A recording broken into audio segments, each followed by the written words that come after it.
Buen día, familia. Nuevamente continuando donde dejamos ayer. Bueno, pero me gustaría empezar orando hoy por más hambre de la palabra de Dios.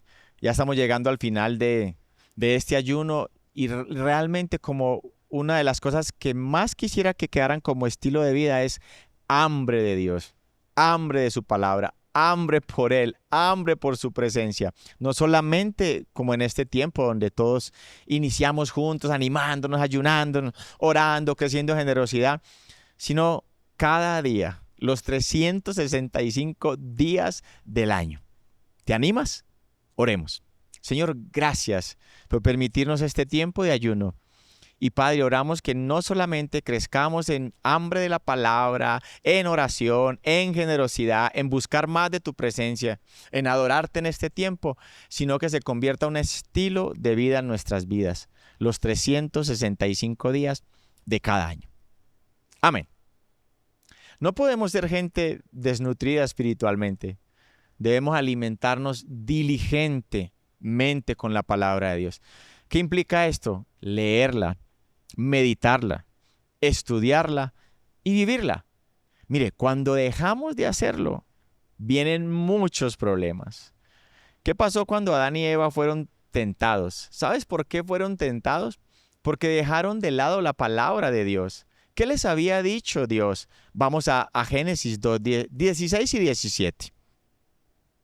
Pero el Señor Dios les advirtió: puedes comer libremente del fruto de cualquier árbol del huerto, excepto del árbol del conocimiento del bien y del mal. Si comes de su fruto, sin duda, morirás. O sea, había una palabra de Dios dada. ¿Y cuál fue la estrategia del enemigo? Fue poner la palabra de Dios en duda. Fue alejarlos de la verdad. Entonces Eva actúa según su sabiduría, quiere la sabiduría del mundo, dejando a un lado la sabiduría de Dios. Brinquemos al capítulo 3, al capítulo 3 de Génesis. Génesis 3:6. La mujer quedó convencida, vio que el árbol era hermoso y su fruto parecía delicioso, y quiso la sabiduría que le daría. Así que tomó del fruto y lo comió. Después, porque es que aquí es fácil echarle la culpa a Eva. Vio, Eva fue la que... No, mira esto. Después le dio un poco a su esposo que ¿dónde estaba? Con ella. Y él también comió. Es decir, Adán faltó a la responsabilidad de reprender la voz del enemigo y de proteger a su esposa, de ir en contra de lo que Dios ya había dicho en su palabra. Hacemos el contraste como en otros devocionales lo hemos hecho. Vemos a Jesús ayunando en el desierto. Es tentado por el mismo diablo que tentó a Eva y a Adán cuando tuvo hambre. ¿Y cuál fue la respuesta de Jesús? No solo de pan vivirá el hombre, sino de toda palabra que sale de la boca del Señor. Ahora, ¿qué había escuchado Jesús antes de ser tentado? Había escuchado la palabra del Padre, la voz del Padre que le dijo: tú eres mi hijo, amado, y me das gran gozo, estoy complacido contigo. Tú como hijo de Dios también puedes escuchar la voz de nuestro Padre Celestial esta mañana. Tú eres mi hijo amado, me das gran gozo, estoy complacido contigo. Creo que esa sola palabra fue la que lo sostuvo no solo durante el ayuno, durante todo su ministerio en esta tierra.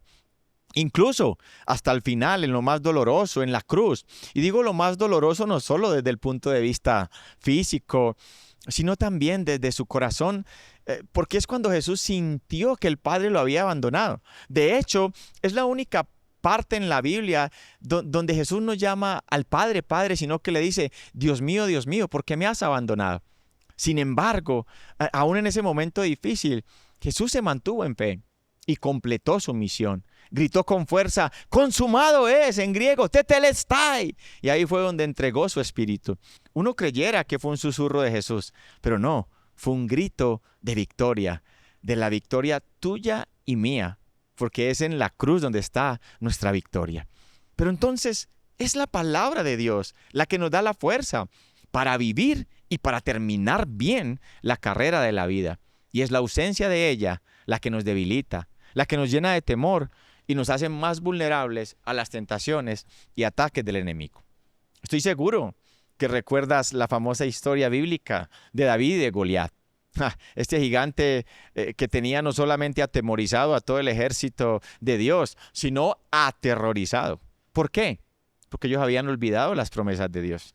Ellos habían olvidado quiénes eran en Dios. Y llega al campo de batalla un jovencito, tal vez de baja estatura, que no era soldado, que era pastor de ovejas, pero que caminaba con Dios, conocía a Dios, buscaba a Dios, conocía las promesas de Dios. Era un hombre de fe que sabía que eso era lo único que necesitaba para derrotar a ese gigante que se había atrevido a desafiar a los ejércitos del Dios viviente.